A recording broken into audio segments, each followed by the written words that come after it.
Ex- Excellence, Monsieur le Président de la République du Burundi, très honorable Président de l'Assemblée nationale, très honorable Président du Sénat, Monsieur le Président de la Cour suprême, Monsieur le Président de la Cour constitutionnelle, Madame l'Ombudsman, Excellence, Monsieur l'ancien Président de la République du Burundi, honorable membre du Bureau du Parlement, très honorable le secrétaire général du parti au pouvoir, le sein de FDD, honorables parlementaires, mesdames, messieurs les membres du gouvernement, mesdames, messieurs les hauts cadres de la présidence de la République du Burundi, mesdames, messieurs les hauts cadres de la justice, mesdames, messieurs les hauts gradés de la force de défense nationale et de la police nationale du Burundi, mesdames, messieurs les membres du corps diplomatique et conseillers accrédités au Burundi, mesdames, messieurs les représentants des organisations internationales et régionales, monsieur le gouverneur de la province de Bujumbura, mesdames, messieurs les représentants des commissions spécialisées, mesdames, messieurs les représentants des partis politiques, mesdames, messieurs les représentants des confessions religieuses et de la société civile, distingués invités, mesdames, messieurs, tout protocole observé, bon après-midi. Conformément à la Constitution de la République du Burundi, à son article 91, considérant la loi organique numéro 1/11 du 20 mai 2019 portant modification de la loi numéro 1/20 du 3 juin 2014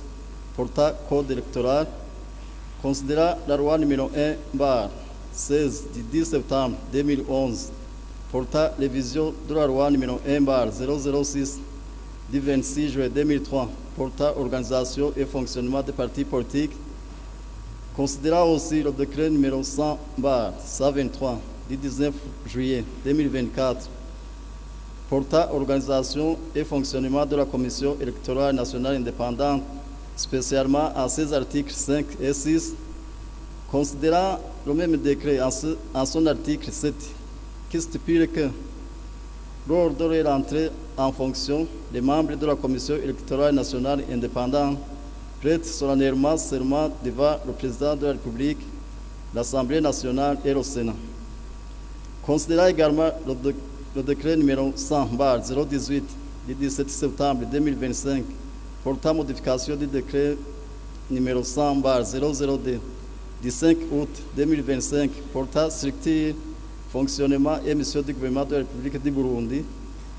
considérant en fait le décret numéro 100/072 du 22 mai 2026 portant nomination d'un membre de la Commission électorale nationale indépendante, l'honneur me choix de vous présenter le déroulement de cette cérémonie de prestation de serment d'un membre de la Commission électorale nationale indépendante qui s'articulera autour de deux grands moments. En premier lieu, nous aurons la prestation de serment du nouveau membre de la Commission électorale nationale indépendante, M. Thierry Kitamoe. En deuxième lieu, il y aura la prise de photo de la nouvelle famille de tous les membres de la Commission électorale nationale indépendante qui aura lieu juste devant la porte d'entrée de l'Ouest. Avant de commencer, nous voudrions vous demander de bien vouloir mettre vos téléphones dans un mode qui ne puisse pas perturber le bon déroulement de cette cérémonie. Je vous remercie. À présent, j'invite le nouveau membre de la Commission électorale nationale indépendante à venir prêter serment.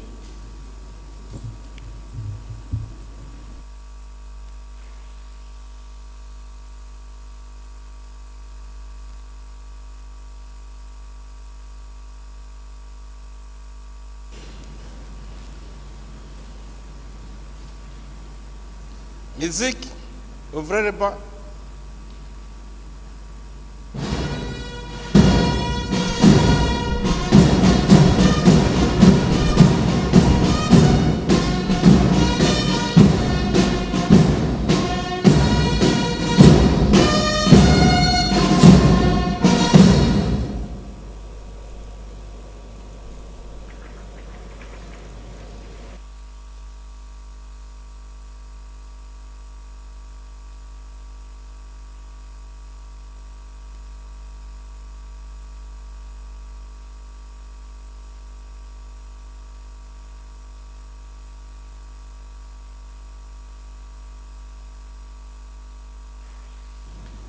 devant le président de la République, devant le Parlement investi du mandat du peuple burundais, seul détenteur de la souveraineté nationale, moi, Thierry Kitamoya, je jure fidélité à la Charte de l'unité nationale,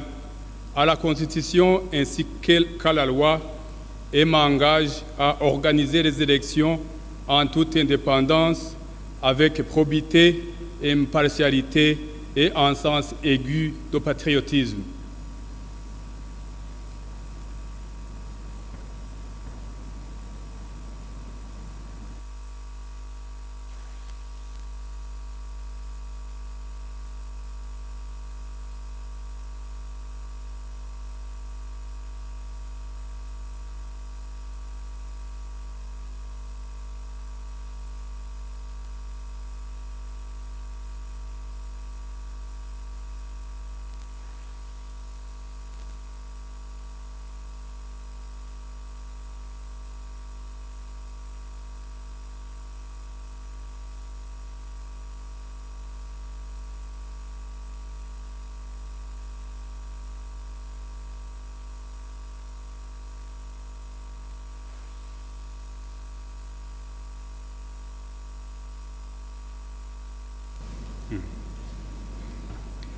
Devant le président de la République,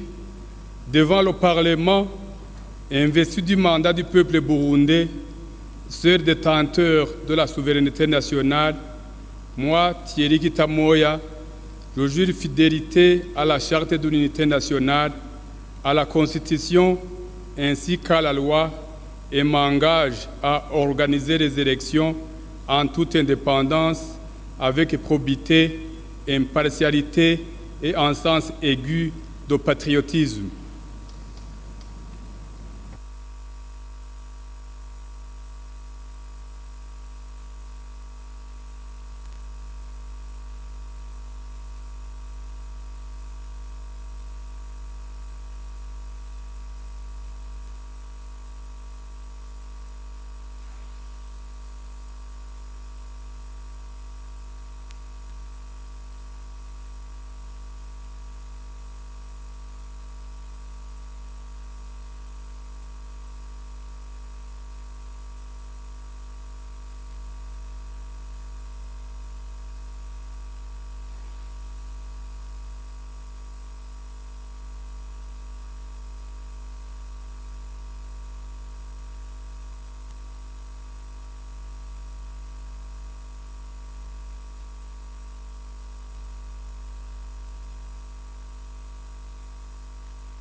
Musique,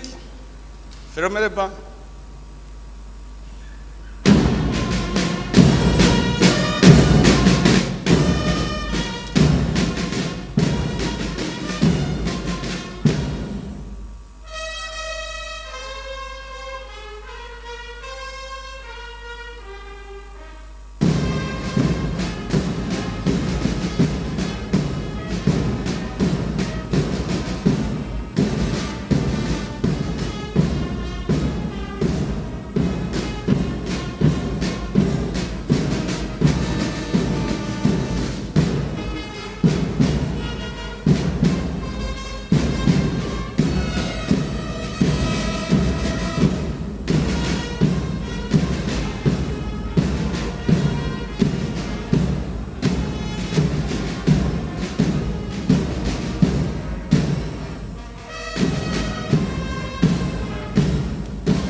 Excellences, Monsieur le Président de la République du Burundi, très honorable, Excellences, distingués invités, Mesdames, Messieurs, c'est la fête de cette cérémonie de prestation de serment d'un nouveau membre de la Commission électorale nationale indépendante